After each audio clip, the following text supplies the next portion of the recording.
Hi అండి, అందరికీ రథసప్తమి శుభాకాంక్షలు అండి. ఈరోజు పొద్దున్నే లేచి వాకిలంతా క్లీన్ చేసుకుని గడపలకంతా ముగ్గులు పెట్టుకొని మనం స్నానాలంతా చేసేటప్పుడు అనమాట. ఈరోజు చిక్కుడు గింజలతో చిక్కుడు ఆకులండి. చిక్కుడు ఆకులు మన భుజాల మీద పెట్టుకొని తల మీద పెట్టుకొని లేకపోతే రేగి ఆకులు పెట్టుకోవాలండి. మా సైడ్ అయితే ఎక్కువగా చిక్కుడు ఆకులు దొరకపోతే జిల్లేడు ఆకులు అండి, కనిపిస్తున్నాయి కదా. ఇవి 7 ఆకులు తీసుకొని తల మీద భుజాల మీద అలా పెట్టుకొని సూర్యునికి ఆరాధన చేస్తూ సముద్ర స్నానం చేస్తే ఎంతో మంచిది. ఇవాళ సముద్రంలో దీపారాధన చేసినా కానీ సూర్యుడికి చాలా మంచిదనమాట. చిక్కుడు ఆకులు పెట్టుకొని స్నానాలు చేస్తారు. ఎక్కువగా మా సైడ్ అలా చేస్తారండి. తర్వాత 7 చిక్కుడుకాయలు తీసుకొని మనం రథాన్ని తయారు చేస్తామన్నమాట. 7 ఎందుకు తీసుకోవాలంటే సూర్యభగవానుడికి 7 గుర్రాలు, సూర్యభగవానుడి వాహనం రథం అనమాట. రథానికి 7 గుర్రాలు ఉంటాయి కాబట్టి మనం 7 చిక్కుడు కాయలతో ఇలా సూర్యభగవానుడికి మనం రథం చేసుకుంటాం.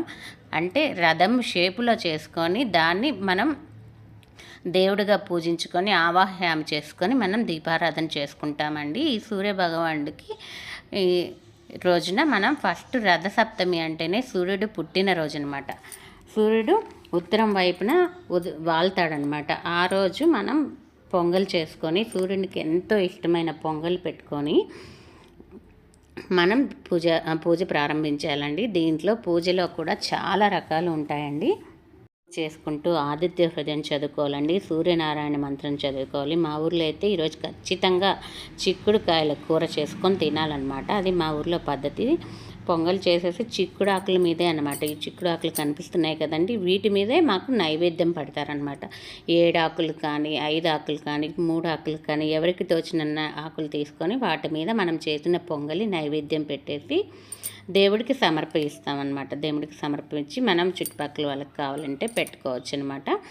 ఇలా చేసేసుకొని మనము ఈరోజు 7 చిక్కుడుకాయలతో రథం చేసుకున్నాం కదా. అప్పుడు ఆ రథం చోట మనం దేవుణ్ణి ఆవాహయామి అని చదువుకోవాలండి. నేనైతే సింపుల్గా పూజ చేసుకున్నాను. దేవుడి దగ్గర నీళ్లు పెట్టుకోవాలి. మనం ఎప్పుడు భోజనం చేసేటప్పుడు నీళ్ళు ఎలా పెట్టుకుంటామో దేవుడికి కూడా నైవేద్యం పెట్టిన తర్వాత వెంటనే నీళ్లు పెట్టాలంట. మా వదిన గారు చెప్తారు, ఎప్పుడు అలా చేస్తారనమాట. ఖచ్చితంగా దేవుడి గదిలో ప్రతిరోజు నైవేద్యంతో పాటు ఒక గ్లాస్ నీళ్లు పెడతారు. ఈ రథసప్తమి రోజు మనము అందరింట్లో సూర్యభగవాని విగ్రహం ఉండదు కాబట్టి ఫస్ట్ లక్ష్మీదేవితోనే ఒక ముద్ద చేసేసుకొని గణపతిని చేసుకోవాలి. లక్ష్మీదేవిని చేసి పసుపు దాంతోనే మనం దాన్నే సూర్యభగవానుడిగా భావించుకొని సూర్యభగవానుడు ఆవాహ్యామి అని చేసుకొని మనం పూజ స్టార్ట్ చేసుకోవాలండి. మనము ఈ సూర్యభగవానుడికి 108 సార్లు సూర్యనారాయణ నమః అని చదువుకోవచ్చు. సూర్యం ప్రతిమ ఉండదు కాబట్టి ఆ ముద్దనే మనం సూర్యుడిగా భావించుకొని పూజ చేసుకుంటాము. సూర్యుడికి జిల్లేడాకుడికి చాలా దగ్గర సంబంధం ఉందంటండి. మనం జిల్లేడాకులు తల మీద పెట్టుకొని స్నానం చేస్తాం కదా, అవి కంట్లోకి పోయాయి అనుకోండి మనకు కళ్ళు మండిపోతాయి. అలాగే సూర్యుడిని కూడా మనం దగ్గరగా చూస్తే కళ్ళు మండుతాయి కదా, అందుకని ఆ రెండిటికి అవినాభావ సంబంధం ఉందంటారు. జిల్లేడికి మనము రోజు గనక రేగిపండుని కూడా సూర్యుడితో పోలుస్తామండి. ఎందుకంటే రేగిపండు కూడా ఎర్రగా ఉంటుంది కదా, సూర్యుడు కూడా ఎప్పుడు బగమంటూ ఎర్రగా ఉంటాడు కాబట్టి రేగిపండు కూడా తల మీద పెట్టుకొని స్నానం చేస్తారు. రేగిపండుకి సూర్యుడికి కూడా చాలా సంబంధం ఉంది.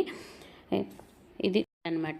మనం ఎక్కువగా బొగ్గుల పొయ్యి మీద పొంగల్ చేసామంటే అనగా చాలా మంచిది. ఎందుకంటే బొగ్గుల పొయ్యి మీద చేస్తే ఎక్కడ చేస్తాం, మనం ఆరు బయట చేస్తామండి. ఆరు బయట చేసినప్పుడు సూర్యుడి కాంతి అనమాట ఆ పొంగల్లో పడి మనకి శక్తి ఎక్కువ అవుతుందంటండి. కానీ ఇప్పుడు కాలంలో అలా కుదరక మనం ఇంట్లో పొయ్యి మీదే చేసుకుంటాం. కానీ ఎక్కువ కుదిరిన వాళ్ళైతే ఆరు బయట సూర్యకిరణాలు ఆ పొంగల్లో పడేటట్లు చూసుకోవాలన్నమాట.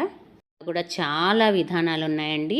జిల్లేడాకులు ఒక 7 ఆకులు పెట్టుకొని పసుపు కుంకాలు పెట్టుకొని దాని మీద గోధుమలు ఒక గుప్పెడు పోసుకొని పసుపు కుంకుమలు వేసుకొని దాంట్లో ఒక ప్రమిద పెట్టుకొని పసుపు కుంకాలు పెట్టి దాంట్లో 7 ఒత్తులు వేయాలండి. 7 ఒత్తులు అంటే ఇవాళ సూర్యభగవానుడికి ఇష్టమైన రోజు కాబట్టి 7 గుర్రాలు కాబట్టి 7 ఒత్తులు వేసేసి నెయ్యి దీపం వెలిగిస్తారు. చాలా విధానాలు ఉన్నాయండి. కానీ మనం ఆర్భాటాలకు పోకూడదు. మనకి ఎంత చేత అవుతుందో అంత చిన్నగైనా సరే మనశ్శాంతిగా పూజ చేసుకోవాలి. ఎప్పుడు గొడవలు పడుతూ అలా పూజ చేసుకోకూడదండి.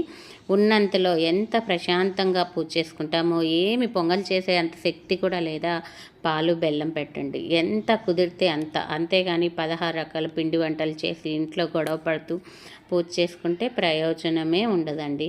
ఎప్పుడు కూడా మనం సంతోషంగా ఉండి చుట్టుపక్కలని సంతోషంగా ఉంచాలి.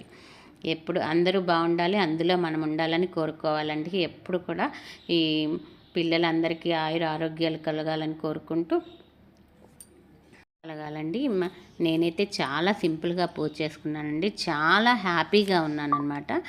అసలు ఇవాళ పూజ ఎంత బాగా జరిగిందంటే మా సైడ్ అయితే ఇది వీటిల్లోనే ప్రసాదం పెడతారండి. 7 ఆకుల్లో పెడతారు. చిక్కుడు ఆకులు నాకైతే కొన్నే దొరికాయి కాబట్టి నేను 3 కానీ చేసినా కానీ 3, 5, 7 అలా చేస్తారనమాట. పొంగల్ చేసినా కానీ 3 గుప్పెళ్ళు వేస్తారండి. అలా చేసుకుంటామన్నమాట. మీరు ఎలా చేసుకున్నారండి పూజ? చూడండి, అందరూ అలా చిక్కుడుకాయలతో రథాన్ని తయారు చేస్తారు. ఈరోజు రథసప్తమి కదండి. ఇవాళ మనం సూర్యభగవాన్ టెంపుల్కి వెళ్తే చాలా సంతోషం. అది కుదరని వాళ్ళు మన ఇంట్లోనే మనం పూజ చేసుకోవచ్చండి. చాలా మనస్ఫూర్తిగా నెయ్యి దీపం పెట్టుకోవచ్చు. నూనె అయితే చేయరండి. కర్ణాటకలో అయితే మంగళవారం రోజు ఎక్కువగా నిమ్మకాయ దీపాలు పెడతారు. మా సైడ్ అస్సలు అలవాటు లేదండి నిమ్మకాయల దీపాలు. నేను చాలా సింపుల్గా పూజ చేసుకున్నానండి. Okay friends, like, share, subscribe to Polishetty sisters. Bye.